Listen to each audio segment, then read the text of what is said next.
May isang bagay na unti-unting sumisira sa iyong buhay pero hindi mo namamalayan. 3 kasalanan ang palihim na bumibihag sa puso ng maraming tao. Tinatanggal ang kanilang kapayapaan, inaalis ang pagpapala ng Diyos at dahan-dahang pumapatay sa kanilang espiritu. Ang mas masaklap, maraming hindi pa rin alam na sila'y nahulog na sa patibong na ito. Maaari ka na ring apektado. At kung hindi mo ito matutuklasan at lalabanan, maaari nitong sirain ang iyong buhay ng tuluyan.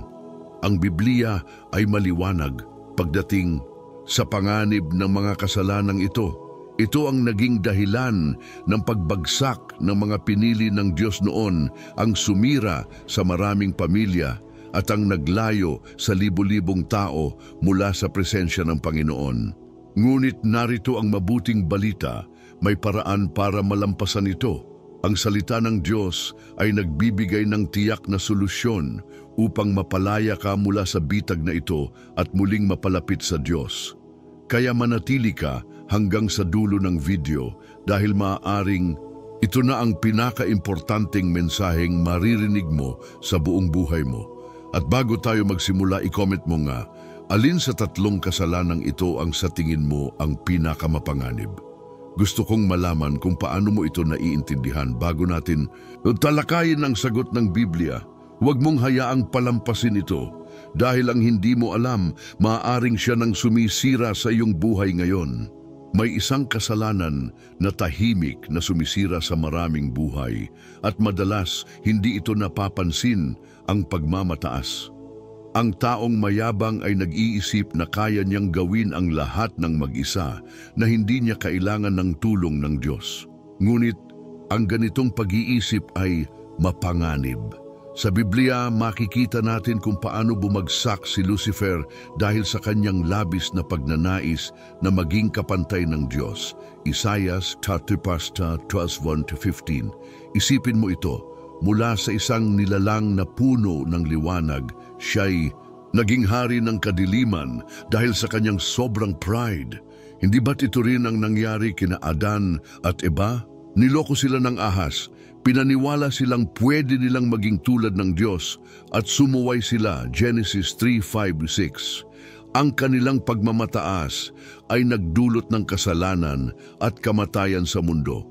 Nakakakilabot, hindi ba? Ang pride ay hindi lang basta kayabangan, ito rin ay ang pagtanggi nating kilalanin ang pangangailangan natin sa Diyos. Kapag masyado tayong umaasa sa sarili nating talino, kayamanan o kakayahan, nagiging katulad tayo ni Haring Nabucodonosor. Siya'y nagmalaki sa kanyang kaharian at sinabi, "Hindi ba't ito ang Babylonia na aking itinayo sa pamamagitan ng aking lakas?" Daniel 4:30. Ngunit ano ang ginawa ng Diyos? Pinabagsak siya. Sa loob ng 7 taon, nabuhay siyang parang hayop hanggang sa matutunan niyang ang Diyos lamang ang makapangyarihan sa lahat. Daniel 4:31-37. Isang malinaw na babala na hindi natin dapat ipagmalaki ang ating sarili higit sa Diyos. Kapansin-pansin na sa ating panahon, maraming tao ang nagkakaroon ng maling paniniwala na kaya nilang lumikha ng sarili nilang kapalaran na hindi nila kailangan ng gabay ng Diyos. Pinapalitan ng ego ang pananampalataya at sa halip na pagpapakumbaba, pinipili nilang sumandal sa sariling kakayahan. Ngunit tandaan, sinabi ni Jesus, sapagkat ang nagpapakataas ay ibababa at ang nagpapakababa ay itataas. Mateo 23:12. Hindi natin matatakasan ang prinsipyong ito. Kapag ipinagmamalaki natin ang ating sarili ng labis, darating ang araw na ibababa tayo ng Diyos para ipaalala kung sino ang tunay na may kapangyarihan. Ngunit paano natin iiwasan ang pride? Una, kilalanin natin na ang lahat ng mayroon tayo ay galing sa Diyos. Santiago 1:17. Walang yaman, tagumpay o talento na hindi nagmula sa Kanya. Pangalawa, magsanay tayo ng pagpapakumbaba. Sa halip na ipagyabang ang ating tagumpay, matutong ipagpasalamat ito sa Diyos. At pangatlo, magsilbi tayo sa iba. Sinabi ni Jesus, ang dakila sa inyo ay magiging lingkod ninyo. Mateo 23:11. Ang tunay na kadakilaan ay hindi nakikita sa kung gaano tayo kataas, kundi kung gaano tayo kahanda na maging mababa para sa kapakanan ng iba. Kaya tanungin mo ang sarili mo, may bahagi ba ng puso mo na puno ng pride? Inaamin mo ba na kailangan mo ang Diyos sa lahat ng aspeto ng iyong buhay? Kung gusto mong makalaya sa bitag ng kayabangan, kailangan mong ihanda ang iyong puso para sa susunod na aral dahil may isa pang kasalanang mas tahimik, ngunit sing lakas ng lason. May mga tao na hindi kailanman nasisiyahan sa kung anong mayroon sila. Parang laging may kulang, laging may hinahanap. Ganito ang puso ng isang taong sakim. Ang ganid ay hindi lang tungkol sa pera.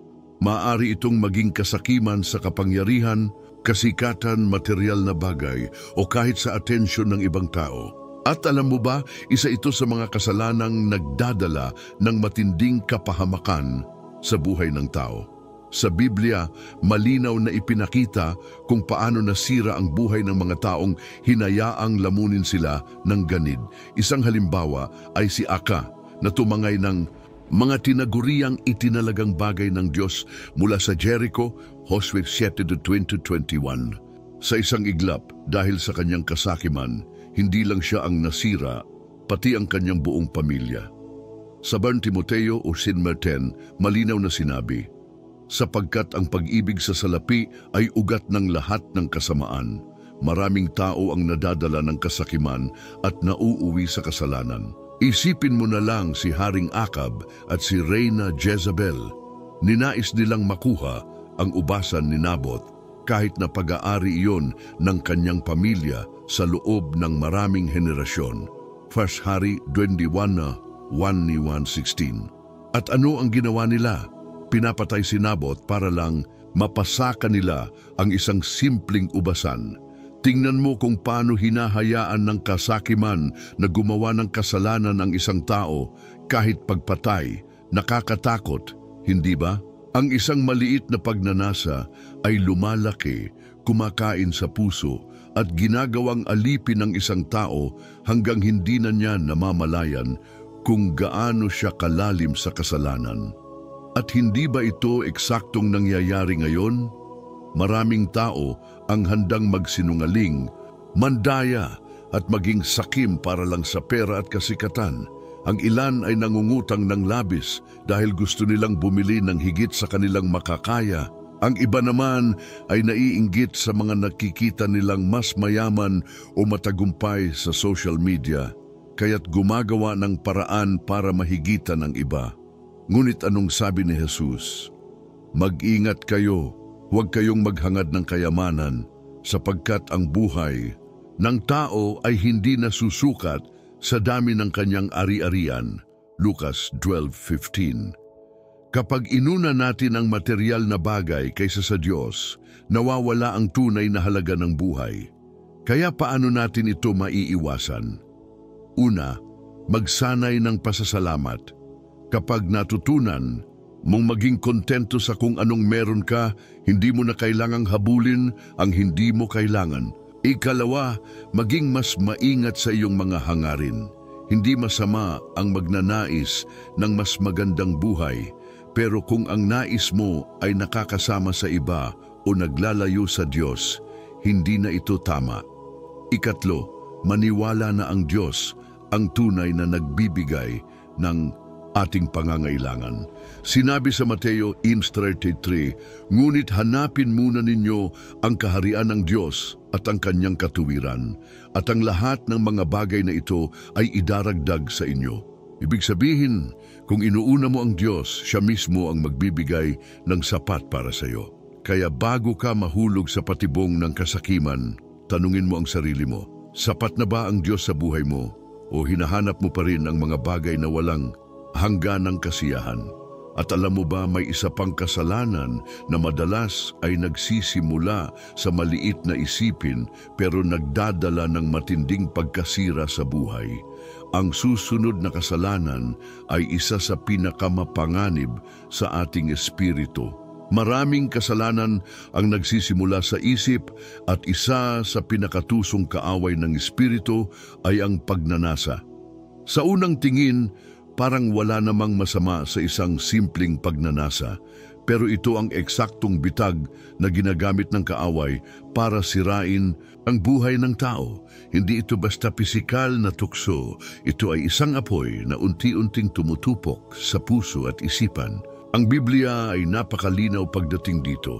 Ang bawat tumingin sa isang babae nang may pagnanasa ay nagkasala na sa kanyang puso. Mateo 5:28. Hindi ba't nakakatakot isipin na hindi pa man tayo kumikilos, pero kung hinayaan nating manatili sa ating puso ang maling pagnanasa, kasalanan na ito sa mata ng Diyos? Isang matinding halimbawa nito ay si Haring David at si Batseba, dang Samuel 11:5. Isang tingin lang mula sa bintana ng kanyang palasyo at biglang bumagsak ang isang lalaking hinirang ng Diyos. Hindi naman niya sinadya sa simula, pero hinayaan niyang manatili sa kanyang puso ang maling pagnanasa hanggang sa hindi na niya napigilan. Sa isang iglap, hindi lang siya nakiapid. Pinapatay pa niya ang asawa ni Batseba para pagtakpan ang kanyang kasalanan. Ganito katindi ang epekto ng pagnanasa. Nagsisimula ito bilang isang maliit na pag-iisip, isang harmless na tingin, pero kapag hinayaan mong lumago, unti-unti kang inaalipin nito.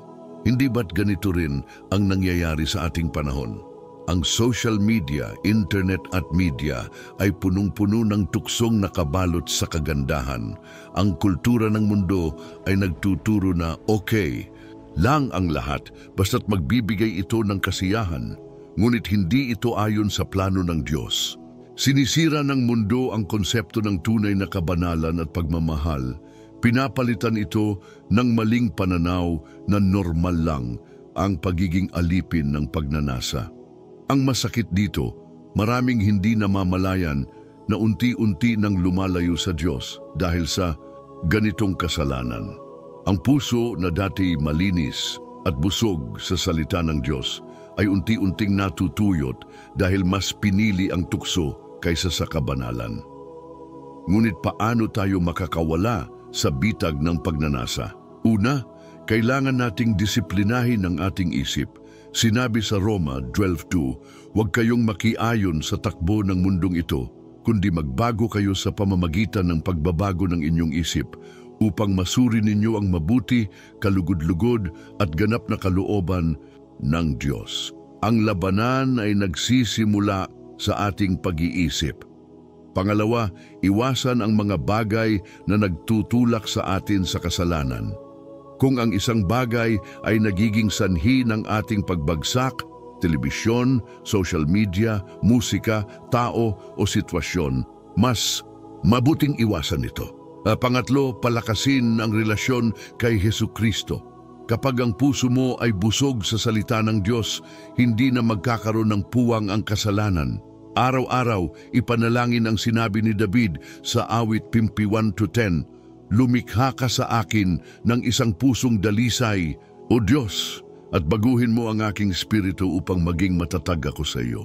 Maraming tao ang nag-iisip na hindi naman ito malaking kasalanan.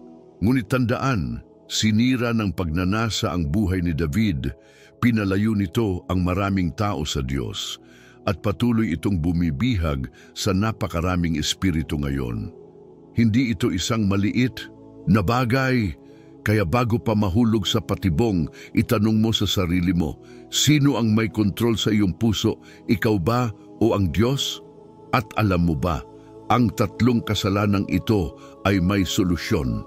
At ngayon, oras na para pag-usapan kung paano ganap na mapagtagumpayan ang mga ito. Ang pinakamalaking pagkakamali ng maraming tao ay iniisip nilang hindi nila kayang talunin ang kasalanan, na ito'y bahagi na ng kanilang pagkatao. Ngunit ang totoo, may kapangyarihan kang lumaya. Sa Biblia, malinaw na sinabi, kung ang anak ay nagpapalaya sa inyo, tunay kayong magiging malaya. Juan 8:36. Walang kasalanang mas malakas kaysa sa kapangyarihan ni Jesucristo. Ang sikreto, i-renew ang iyong isipan. Sinabi sa Roma 12:2, huwag kayong makiayon sa takbo ng mundong ito, kundi magbago kayo sa pamamagitan ng pagbabago ng inyong isip. Lahat ng laban ay nagsisimula sa isip. Kung hindi mo babaguhin ang paraan ng iyong pag-iisip, hindi rin magbabago ang iyong buhay. Ang pride, ganid at pagnanasa ay lumalago sa isipan ng taong hindi mulat sa katotohanan ng Diyos. Ngunit paano ka magbabago? Sa pamamagitan ng panalangin at pagbibigay ng buong tiwala sa Diyos. Hindi mo kayang baguhin ang sarili mo gamit lang ang sariling lakas. Kailangan mong humingi ng tulong sa Diyos araw-araw. Ang panalangin ay hindi lang pagsabi ng ating nais, kundi isang sandata laban sa tukso. Sa Mateo 26:41, sinabi ni Jesus, magbantay kayo at manalangin upang hindi kayo madaig ng tukso. Maraming tao ang nabibihag ng kasalanan dahil hindi sila nananalangin ng tapat. Kung seryoso kang gustong lumaya, simulan mo ang araw mo sa matibay na panalangin at huwag mong hayaan na matapos ang isang araw na hindi ka nakikipag-usap sa Diyos. Isa pang mahalagang hakbang ay pag-iwas sa mga gatilyo ng kasalanan. Maraming tao ang nagsasabi, hindi ko naman sinasadya, aksidente lang. Pero ang totoo, madalas tayong inilalagay ang ating sarili sa sitwasyong puno ng tukso. Kung alam mong mahina ka sa isang bagay, bakit mo hahayaang malagay ka sa sitwasyong iyon? Sa 1 Thessalonica 5:22, malinaw ang utos, layuan ninyo ang lahat ng anyo ng kasamaan. Kung ang social media, kaibigan, o kahit anong impluensya ay nagtutulak sa iyo sa kasalanan, mas mabuting lumayo kaysa sa mahulog. Mas mabuti nang umiwas kaysa sa magdusa sa resulta ng kasalanan.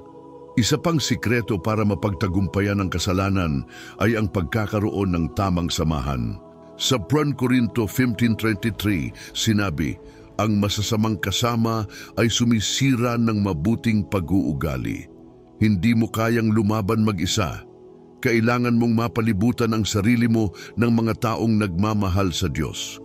Kapag lagi kang kasama ng mga taong binabaliwala ang kasalanan, malaki ang posibilidad na mahila kanila pababa.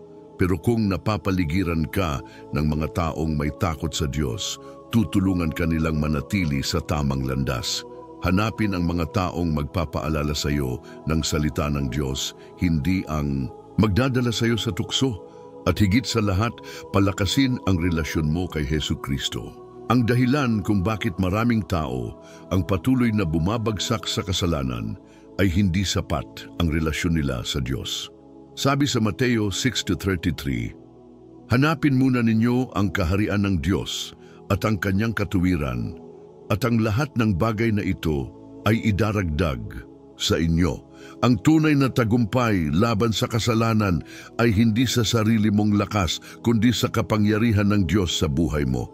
Hindi sapat ang pag-iwas sa kasalanan. Kailangan mong punuin ang puso mo ng presensya ng Diyos.